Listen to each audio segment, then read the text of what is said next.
So the reason I wanted to bring up Ken Pom now is because I do think humans copy humans.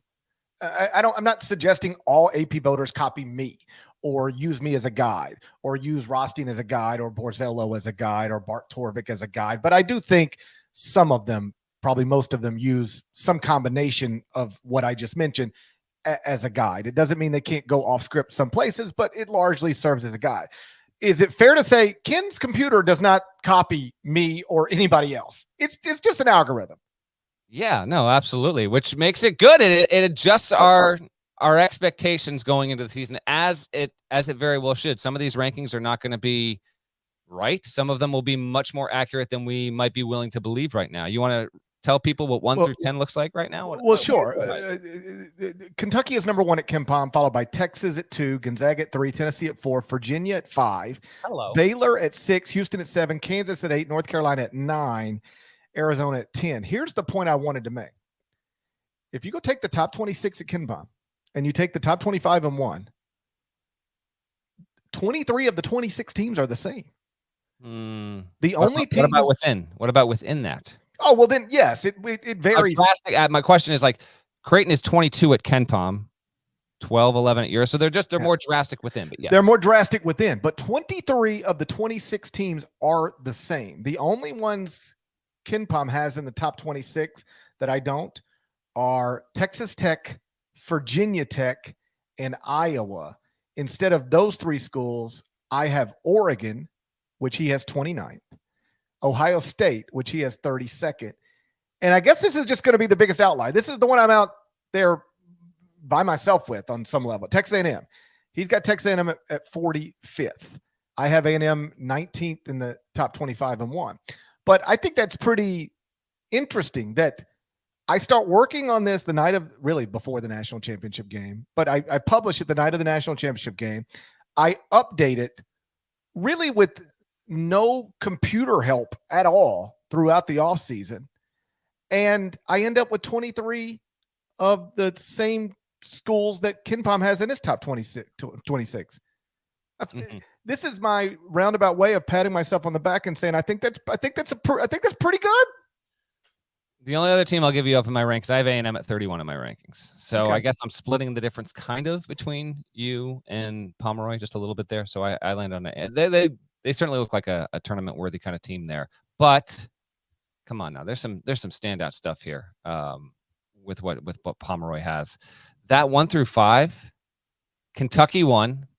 That's a headliner to me. They deserve to be in the mix for that, but actually putting them there, I thought Gonzaga was going to be 1 in KenPom when it came out. Gonzaga's 2. That's only because you can't remember the last time you saw anybody other than Gonzaga at number 1 at KenPom. It's the amount of time they spent there is absurd. Texas at 3, Tennessee at 4, and then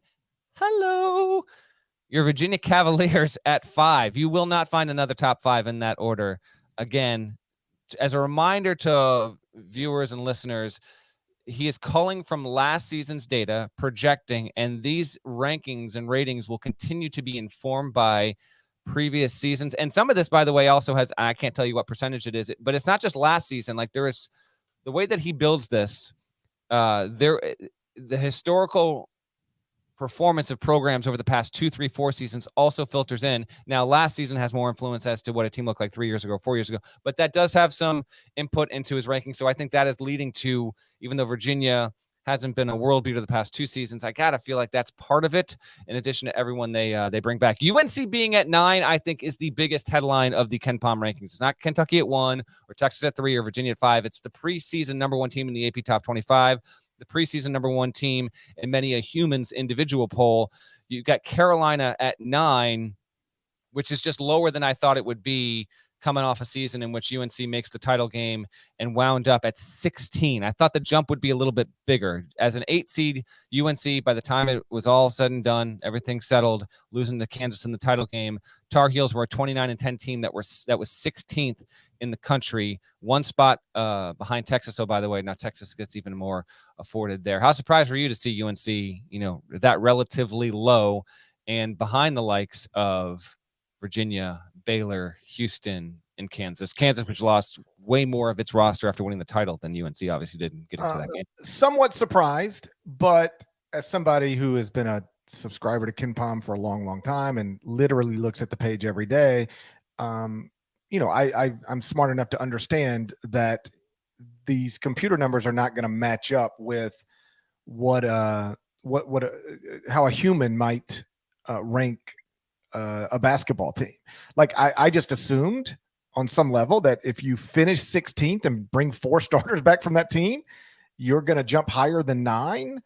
But I don't know what exactly goes into this algorithm. So I guess I didn't expect North Carolina to be 9, but I guess I can't sit here and yell, that's crazy, or anything else, because like it's a pretty overtime reliable and well thought out ranking system that I never call anything I see in it outrageous until you get into the middle of the season and a team that just obviously isn't winning it remains high.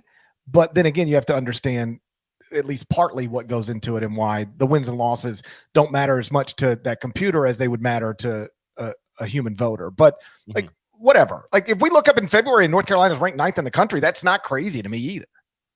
Not crazy. No, right. Yeah. Definitely not. Yeah. And win margin and expected outcomes obviously play. Yeah. I'm just not going to be, I know some people will look at this and say, how could you have, I don't know, Virginia ahead of North Carolina? And that's a question for Ken and his computer, but like, I'm not bothered by it. Virginia being in the top 5 now that was interesting. I mean, Pomeroy is saying Virginia will be the best team in the ACC. That's kind of the side headline to UNC being number 9. That's the other, it's the side rail to that. Because it that lines up with what I had heard from coaches during our Candid Coaches series, and why when I updated the top 25 and 1, I added Virginia, and I added Virginia pretty high. I put the Cavaliers I took them from unranked to 16th.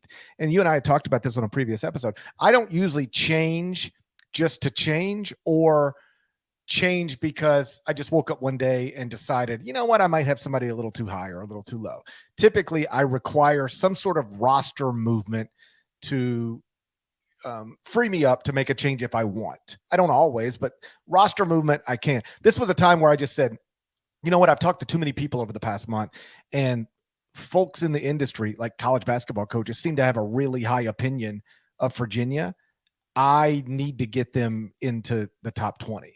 And so I did. And at least according to KenPom, I didn't get them up high enough. I have Virginia at 16. They're 18 in the AP poll, but 5 at KenPom. I will tell you from talking to people who work in the ACC, they think Tony Bennett's got a team that can absolutely finish ahead of North Carolina and Duke in the ACC standings. Whether they will or not, obviously, who knows? But there are people in the ACC who believe that computer ranking is not wrong.